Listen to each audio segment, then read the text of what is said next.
na ganito kung basta, kuya, yung pakiramdam ko, ikaw umaling, kapatid na Josel. Tutupi lang si mama. Ha? Opo, kuya. Nakakaligaya po talaga. Nararamdaman ni Brother Rodel. Talagang natural lang naman, lumabas sa kanya yun eh. Nababanggit niya si kapatid na Eli. At saka particular. Talagang Portuguese eh. Natural po yung pagsasalita niya. Walang pretense. At ganun din po kapatid na Daniel. Ito pong basahin ninyo itong bago tayo pumunta rito sa pinakahuli. Unang unang Thessalonica 4:13.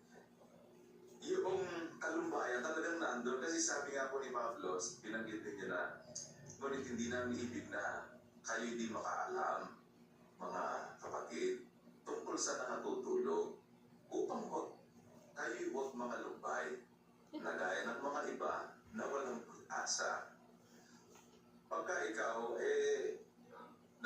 nakaramdam ka ng lumbay, totoo naman yun. Tama lahat yun sa atin. Naramdaman natin yan. Dito sa nangyari. Pero, pagka ikaw, hindi na lang nawala dyan sa pagkalumbay na yan, aba, ibig sabihin wala kang pag-asa. Hindi ka doon ng Kristiyano, hindi yun ng Espiritu na itinuro sa atin. Kaya nga doon sa 16, mag-aaliwan tayo ng mga salitang ito. Espiritu yan. At pagkatapos yun nga po, kuya, na-appreciate ko yung 13 na yan, yung versikulo 13, nung sabihin ninyo yun. Tinalakay actually ni Brad Eli po ito, kailan lang yung mga buwan ang nakalipas kasi may mga kapatid tayong pumanaw, may mga dahil sa COVID ay nagpahinga din. Ito yung mga pinag-uusapan. Pero this particular verse na ito, ayun ko po na-appreciate ito. Ako po nararatel sa pagtawag sa inyo kasi nasanay ako na pag-focus kayo.